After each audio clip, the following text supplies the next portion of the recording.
ವಿಶ್ವದಲ್ಲೇ ಭಾರತ ದೇಶವು ದೇವತೆಗಳ ಅವತಾರ ಹಾಗೂ ಗುರುವರ್ಯರ ಅವತಾರಕ್ಕೆ ಪಾತ್ರವಾಗಿ ಧರ್ಮಪ್ರಧಾನ ಧಾರ್ಮಿಕ ಆಚರಣೆಗಳನ್ನು ಅಂದಿನಿಂದ ಇಂದಿನವರೆಗೂ ಚಾಚೂ ತಪ್ಪದೆ ಕಟ್ಟುನಿಟ್ಟಿನಿಂದ ಶ್ರದ್ಧಾಪೂರ್ವಕವಾಗಿ ಆಚರಿಸಿಕೊಂಡು ಬಂದಿರುವಂಥದ್ದು ಭಾರತ ದೇಶದ ಧಾರ್ಮಿಕ ಹಬ್ಬ ಹರಿದಿನಗಳ ಸಂಪ್ರದಾಯದ ನಿದರ್ಶನವಾಗಿದೆ.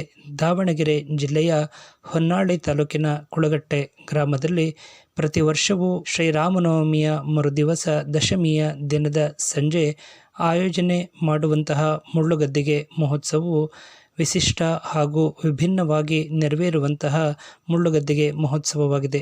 ಮುಳ್ಳುಗದ್ದಿಗೆಯ ಮಹೋತ್ಸವವನ್ನು ವಿವಿಧ ಪ್ರಾಕಾರಗಳಲ್ಲಿ ಗುರುವರ್ಯರು ಹಾಗೂ ವೈಷ್ಣವ ಪರಂಪರೆಯ ದಾಸ ಸೇವಕರನೇಕರು ಆಚರಿಸುವಂಥದ್ದು ಹಲವಾರು ದೃಷ್ಟಿಕೋನಗಳಲ್ಲಿ ಮನಗಾಣುತ್ತೇವೆ. ಆದರೆ ಹೊನ್ನಾಳಿ ತಾಲೂಕಿನ ಕುಳಗಟ್ಟೆ ಗ್ರಾಮದಲ್ಲಿ ಪೂರ್ವಿಕರು ಹಬ್ಬ ಹರಿದಿನಗಳನ್ನು ಆರಂಭಗೊಳಿಸಿದ ಅಂದಿನಿಂದ ಇಂದಿನವರೆಗೂ ದೇವಸ್ಥಾನದ ಮುಂದಿನ ಆವರಣದಲ್ಲಿ ಕವಳೆ ಮುಳ್ಳು ಗದ್ದುಗೆಯನ್ನು ಸಜ್ಜುಗೊಳಿಸಿದ್ದು ಇಂದಿಗೂ ಕೂಡ ಆ ಪರಂಪರೆ ಮುಂದುವರೆದುಕೊಂಡು ಬಂದಿದೆ. ಪ್ರತಿ ವರ್ಷವೂ ಶ್ರೀರಾಮನವಮಿಯ ದಿನದಂದು ಸಂಜೆ ಶ್ರೀ ಆಂಜನೇಯ ಸ್ವಾಮಿ ಶ್ರೀ ಕಲ್ಯಾಣ ವೆಂಕಟೇಶ್ವರ ದೇವರ ಬ್ರಹ್ಮರಥೋತ್ಸವ ನೆರವೇರಿದ ನಂತರ ಭಕ್ತ ಬಾಂಧವರನೇಕರು ಟ್ರ್ಯಾಕ್ಟರ್ಗಳಲ್ಲಿ ಹಾಗೂ ಇತರೆ ವಾಹನಗಳಲ್ಲಿ ಕಾಗಿನೆಲೆಯ ಸಮೀಪವಿರುವಂತಹ ರಾಣೆಬೆನ್ನೂರು ಮತ್ತಿತರೆ ಪ್ರದೇಶದಲ್ಲಿ ಬೆಳೆದಂತಹ ಕವಳೆ ಮುಳ್ಳಿನ ಕಂಟಿಗಳನ್ನು ಅಂದರೆ ರಂಬೆಗಳನ್ನು ಟ್ರ್ಯಾಕ್ಟರ್ಗಳಲ್ಲಿ ಸಂಗ್ರಹಿಸಿಕೊಂಡು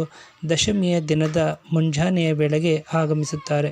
ಅಂತೆಯೇ ಈ ವರ್ಷವೂ ಕೂಡ ಸುಮಾರು 10ಕ್ಕೂ ಹೆಚ್ಚಿನ ಟ್ರ್ಯಾಕ್ಟರ್ಗಳಲ್ಲಿ ಕವಳೆ ಮುಳ್ಳಿನ ಟೊಂಗೆಗಳನ್ನು ಕತ್ತರಿಸಿಕೊಂಡು ತಂದು ದೇವಸ್ಥಾನದ ಮುಂದಿನ ಪ್ರಾಂಗಣದಲ್ಲಿ ಗ್ರಾಮದ ಸರ್ವ ಭಕ್ತ ಬಾಂಧವರು ಸಂಘಟಿತರಾಗಿ ದೇವಸ್ಥಾನದ ಮುಂದಿನ ಹಳೆಯ ಗದ್ದುಗೆಗೆ ಹೊಸ ಮುಳ್ಳನ್ನು ಹೊಂದಿಸಿ ಸಜ್ಜಾಗಿ ಸೇರಿಸುವ ಮೂಲಕ ಸಂಜೆಯ ವೇಳೆಯ ಮುಳ್ಳುಗದ್ದಿಗೆ ಮಹೋತ್ಸವಕ್ಕೆ ಸಜ್ಜುಗೊಳಿಸಿದರು.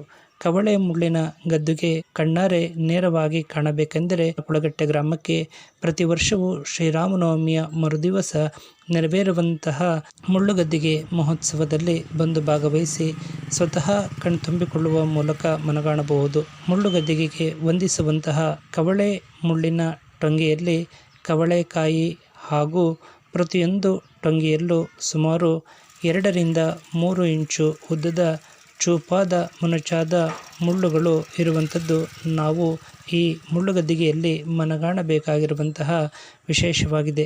ಮುಳ್ಳಿನ ಟೊಂಗೆಗಳನ್ನು ಹಳೆ ಮುಳ್ಳುಗದ್ದಿಗೆಯ ಮೇಲೆ ಹೊಸ ಮುಖವನ್ನಾಗಿ ಹೊಂದಿಸಿ ಸಜ್ಜಾಗಿ ಜೋಡಿಸಿ ಭಕ್ತ ಬಾಂಧವರೆಲ್ಲರೂ ಮುಳ್ಳುಗದ್ದಿಗೆಯಲ್ಲಿ ಪಾಲ್ಗೊಳ್ಳಲು ಸದಾವಕಾಶವನ್ನು ಮಾಡಿಕೊಡಲಾಗುತ್ತದೆ. ಸಂಜೆಯ ವೇಳೆಗೆ ಮುಳ್ಳುಗದ್ದಿಗೆಯನ್ನು ಅರ್ಚಕರು ಪೂಜೆ ಸಮರ್ಪಿಸುತ್ತಿದ್ದಂತೆ ಶ್ರೀ ಆಂಜನೇಯ ಸ್ವಾಮಿ ದೇವರ ಗಣಮಗ ಅವರು ಮೊದಲು ಮುಳ್ಳುಗದ್ದಿಗೆಯನ್ನು ಆರೋಹಣ ಮಾಡುತ್ತಿದ್ದಂತೆ ದೈವಸ್ಥ ದಾಸಪ್ಪನವರು ಹಾಗೂ ಇಷ್ಟಾರ್ಥ ಸಿದ್ಧಿಯ ಹರಿಕೆಯನ್ನು ಹೊತ್ತಂತಹ ಪುರುಷ ಭಕ್ತ ಬಾಂಧವರೆಲ್ಲರೂ ಮುಳ್ಳುಗದ್ದಿಗೆಯಲ್ಲಿ ಪಾಲ್ಗೊಂಡು ಕೆಳಗಿಳಿಯುತ್ತಾರೆ. ಶ್ರೀ ಆಂಜನೇಯ ಸ್ವಾಮಿ ದೇವರ ಗಣಮಗ ಅವರು ಮುಳ್ಳುಗದ್ದಿಗೆಯ ಮೇಲೆ 3 ಪ್ರದಕ್ಷಿಣೆಯನ್ನು ನೆರವೇರಿಸಿ ದೇವಸ್ಥಾನದ ಮುಂದಿನ ಭಾಗಕ್ಕೆ ಬಂದು ಮುಳ್ಳುಗದ್ದಿಗೆಯ ಮೇಲಿನಿಂದ ಕೆಳಗೆ ಹಾರುವಂತಹ ಸಂದರ್ಭಕ್ಕೆ ಸರಿಯಾಗಿ ಭಕ್ತ ಬಾಂಧವರೆಲ್ಲರೂ ಅವರನ್ನು ದೇವಸ್ಥಾನದ ಒಳಗಡೆಗೆ ಹೊತ್ತುಕೊಂಡು ಹೋಗಿ ಭಗವಂತನ ಸನ್ನಿಧಾನದಲ್ಲಿ ಅವರಿಗೆ ಸಹಜ ಸ್ಥಿತಿಗೆ ತರುವಂತಹ ಪೂಜಾ ಕೈಂಕರ್ಯವನ್ನು ನೆರವೇರಿಸಲಾಗುತ್ತದೆ. ಮೊದಲೆಲ್ಲ ಶ್ರೀ ಆಂಜನೇಯ ಸ್ವಾಮಿ ದೇವರ ಅನುಗ್ರಹದಿಂದ ಸಂತಾನ ಪ್ರಾಪ್ತಿ ಪಡೆದಂತಹ ಮಕ್ಕಳಿಗೆ ಈ ಮುಳ್ಳುಗದ್ದಿಗೆಯ ಮೇಲೆ ಕೊಡಲಾಗುತ್ತಿತ್ತು. ಆದರೆ ಇತ್ತೀಚಿನ ವರ್ಷಗಳಲ್ಲಿ ಮುಳ್ಳುಗದ್ದಿಗೆಯ ಗಾತ್ರ ಎತ್ತರವಾದಂತೆ ಅನಿರೀಕ್ಷಿತ ಅನಾಹುತಗಳು ಸಂಭವಿಸಬಹುದೆಂಬ ಸದುದ್ದೇಶದಿಂದ ಮಕ್ಕಳನ್ನು ಗದ್ದುಗೆಗೆ ಸ್ಪರ್ಶ ಮಾಡಿ ಹಿಂಪಡೆಯಲಾಗುತ್ತದೆ. ಈವರೆಗೂ ಯಶಸ್ವಿಯಾಗಿ ನೆರವೇರಿಸಿಕೊಂಡು ಬಂದಿರುವಂತಹ ಮುಳ್ಳುಗದ್ದಿಗೆ ಮಹೋತ್ಸವವು ಇಂದಿಗೂ ಕೂಡ ಧರ್ಮಪ್ರಧಾನವಾಗಿ ನೆರವೇರುತ್ತಿರುವಂಥದ್ದು ನಿಜಕ್ಕೂ ಶ್ರೀ ಆಂಜನೇಯ ಸ್ವಾಮಿ ದೇವರ ಅನುಗ್ರಹಕ್ಕೆ ನಿದರ್ಶನವಾಗಿರುವಂತಹ ಸಂಗತಿ ಎಂದರೆ ತಪ್ಪಾಗಲಾರದು. ನಮ್ಮ ಜ್ಞಾನವಾಣಿ ಕುಳಗಟ್ಟೆ ಯೂಟ್ಯೂಬ್ ಚಾನಲ್ನ ಮೂಲಕ ಈ ಸಂದೇಶವನ್ನು ತಮ್ಮ ಮುಂದೆ ಪ್ರಸ್ತುತಪಡಿಸಲಾಗಿದ್ದು ತಮಗೆಲ್ಲರಿಗೂ ಇಷ್ಟವಾಗಿದ್ದಲ್ಲಿ ತಾವೆಲ್ಲರೂ ಸಬ್ಸ್ಕ್ರೈಬರ್ ಆಗಿ ಒಮ್ಮೆ ಕುಳಗಟ್ಟೆಯ ಮುಳ್ಳುಗದ್ದಿಗೆ ಮಹೋತ್ಸವವನ್ನು ವೀಕ್ಷಿಸಲು ಸ್ವತಃ ಆಗಮಿಸಬೇಕಾಗಿ ವಿನಂತಿಸುತ್ತೇವೆ. ನಮಸ್ಕಾರಗಳು.